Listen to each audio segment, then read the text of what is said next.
Kipiri, avec les autochtones, ça regroupe 350 personnes. Ici à Kradi, il y a au moins 400 familles. La communauté de Petit Bouaké, 600 personnes. Il y a le Burkina, le Mali, le Bénin, la Côte d'Ivoire même, bon, la Guinée. Chacun vient ici pour avoir un lopin de terre.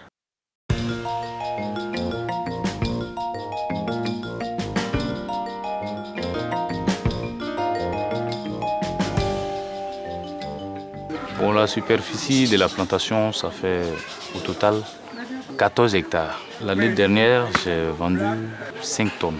Bon, la moyenne, c'était vraiment plus élevé. J'ai monté à 10 tonnes. Et la plantation aussi a vieilli. La première plantation a été créée par mon père. Mon père, il est décédé en 1995 et j'ai pris le relais. Je surveille la plantation. La plantation m'appartient maintenant. Le père a 12 enfants. Je partage avec tous ces 12 là. Il y a des temps précis pour faire les travaux. Tel que ce mois de février, la pluie a commencé, les travaux vont commencer. On commence à défricher les places d'igname et on commence à déblayer les surfaces aussi pour planter les nouveaux pieds de cacao. Donc dans le mois de mars, avril, on commence à nettoyer encore les plantations. On nettoie la plantation 3 fois l'année. On pulvérise 2 fois dans l'année, le mois de juillet et le mois de décembre. Chaque mois, on récolte.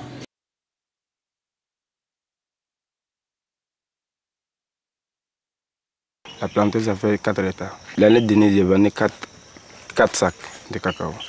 4 sacs, c'est petit. C'est mon papa. J'étais obligé de partager la récolte avec mon papa. J'ai balayé, j'ai pompe, j'ai cueilli, j'ai cabosse, j'ai mis au soleil. Et actuellement, comme la pluie ne vient pas, le temps est sec. Puis je viens contrôler pas que le feu va prendre le champ. Dans les plantations, je travaille avec moi seul. Mais le jour où j'ai un peu, je prends les contre-entiers, puis mes aides. Année, je peux prendre 3 fois, 2 fois. Je ne suis pas content. Ça ne donne pas. Je veux que je fasse donner mes engrais pour balayer, pour bien gagner un médicament pour pomper le champ. Là, ça donne. Je ne fais pas ça maintenant.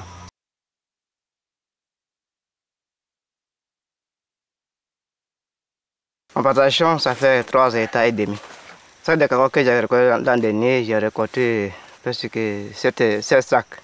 C'est plus qu'avant, parce que j'ai fait des traitements avant qu'il y ait apporté les 7 sacs là. Après, la plantation a commencé à produire, j'ai trouvé des 20 kg, 30 kg, 50 kg, jusqu'à ça arrivait un nombre de sacs. Je dois partager la récolte de cacao entre moi et mon papa. Parce que c'est pour la plantation. C'est moi et mon frère qui travaillent ensemble dans la plantation. Quand on travaille dans la plantation, c'est tout ce que j'ai fait. D'abord, quand j'ai mis le champ en propre, alors je regarde maintenant la production de mon cacao, ce qui est mûr, et je commence à le récolter. Si j'ai fini de récolter, je cabosse et je mets la fermentation pendant 3-4 jours, avec j'envoie ça en séchage. Après, lorsque la plantation n'a donné pas, et j'ai cultivé le riz comme le maïs. Je ne suis pas trop content de la production de ma plantation parce qu'il y a des parcelles qui commencent à mourir et la plantation est vraiment vieille.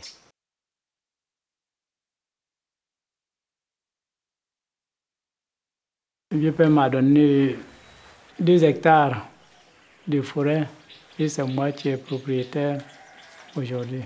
Bon, l'année dernière, j'ai vendu 1 tonne 200, parce que comme la plantation vieillit, ça ne produit pas normalement comme au début ou bien dans le milieu là.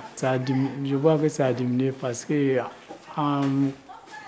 d'autres années là, 60, 80, 93, 80, 95, j'ai eu au moins 1 tonne et demie. Parce que j'ai mes enfants. On n'a pas satisfait parce que la plantation vieillit. Bon, on ne sait pas comment il faut faire pour que ça devienne jeune. Je dis, si j'ai les moyens de l'engrais, je vais payer l'engrais. Je vais mettre en bas de cacao pour que ça donne bien. Si j'ai les moyens, je vais payer phyto aussi pour donner aux gens pour pomper. Et puis, ce n'est pas tous les années que la coopérative donne. Soit au moins une boîte. Montrer dans le champ école. Puis j'ai pratiqué un peu dans le champ école. On dit de faire des composts. Je trouve et puis mettre les saletés de cacao là pour faire l'engrais. Et j'ai utilisé ça un peu. Je vois que c'est bien. C'est cette année que je viens de voir. Bon, moi, je ne suis pas rentré dedans, mais j'ai vu comment il a commencé à faire. Je vois que les plantes aussi sont commencées à pousser. Moi, j'ai rentré là-bas, j'ai vu. Je peux pas faire aussi. Si ce n'est pas quelqu'un qui a pratiqué ça pour aller faire. Donc, on veut que nous tous on soit aussi dedans pour que quelqu'un puisse avoir quelque chose pour aller faire aussi pour lui dans son champ. C'est ce que mon souhait, c'est ce que je veux aussi.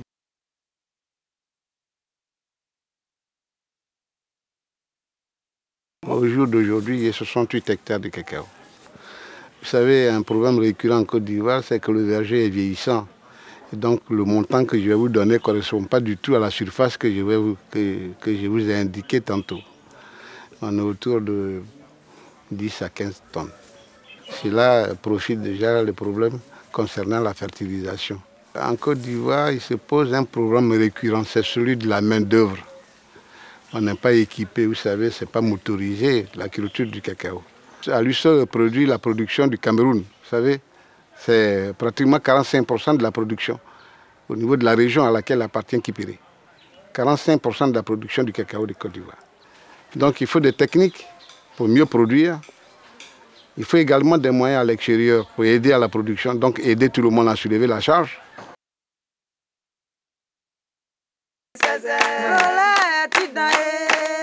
Sans continuer, il n'y a pas de repos, c'est pas le jour des fêtes. Je m'assois avec ma famille à la maison et puis bon, on fait nos préparations, nous mangeons et puis je m'ambiance avec les enfants. Quand je n'ai pas au champ, je m'en vais au garage pour aller aider les enfants qui sont dans les mécaniques. Quand je ne travaille pas, je me repose à la maison.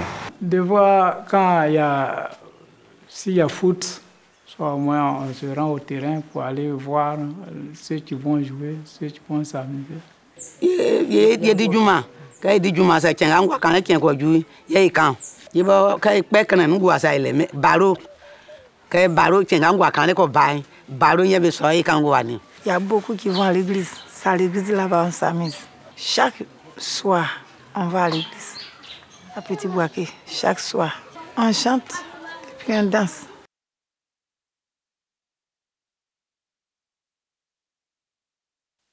Pour la construction des 3 places là, et puis pour la santé, un dispensaire, bon, et puis pour aussi l'électricité pour nos biens. Ce qu'il faut le village, vraiment, s'il y a le moyen, d'abord une bonne construction, la maison est bien construite, tu dois bien. Ça, c'est le premier débat que je pense à faire dans l'avenir. Après ça, je peux envoyer les enfants à l'école pour pouvoir bien fréquenter. Dans ces temps-ci, il n'y a plus de culture, comme on appelle, de terre pour cultiver les vivriers. Donc, tout s'achète. Avec peu de moyens qu'on gagne dans le cacao, on prend pour payer le vivrier, pour nourrir les enfants. Pour le peu qu'on gagne dans le cacao aussi, on prend pour scolariser les enfants, aller à l'hôpital, tout. C'est comme ça que ça se passe ici. Ce qui nous fatigue ici, c'est la route. Et puis, parce qu'on est un brouillage pour faire à Tchéké. Il n'y a pas de route pour prendre pour aller au marché. Et puis, Pomper, puis là c'est je vais déjà passer. Nos villages est grand maintenant.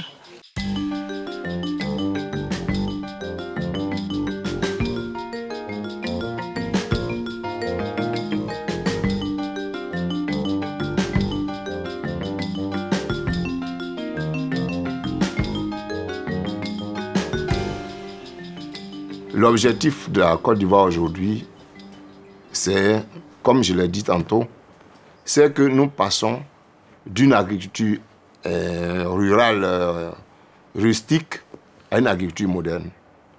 Et Vision for Change ouvre une perspective prometteuse pour le monde rural. D'abord dans le volet agriculture. Les clones qui vont être introduits dans nos cultures actuellement vont favoriser une grande productivité. C'est-à-dire que si avant, pour avoir 10 tonnes, vous devez faire 20 hectares, vous devez cultiver 20 hectares. Alors qu'avec le nouveau système, les clones à haut rendement, pour avoir 10 tonnes, il vous suffit de faire 5 hectares. Il y a de l'économie de terre. Et celui qui a, si la productivité est bonne, comme je l'ai dit, ça va nous aider à résorber le problème foncier. Ça c'est un. Et puis, ça va favoriser la diversification des cultures. Si le même paysan peut faire des choses du cacao, s'il peut faire de l'EVA, s'il peut faire aussi des cultures vivrières, parce qu'à Soubré ici, tout ce que nous consommons vient d'ailleurs. Parce que ça va freiner l'exode rural. Si le milieu rural, si on peut se soigner, si on peut scolariser son enfant, si on a accès à l'information, qu'est-ce qu'on irait chercher en ville? Donc l'agriculture, ça va revaloriser l'agriculture. Et donc, pour la pérennisation, aucun problème ne peut se poser. Mais avec Vision for Change, je crois que la Côte d'Ivoire est bien partie pour moderniser son agriculture et assurer la relève de la main-d'œuvre.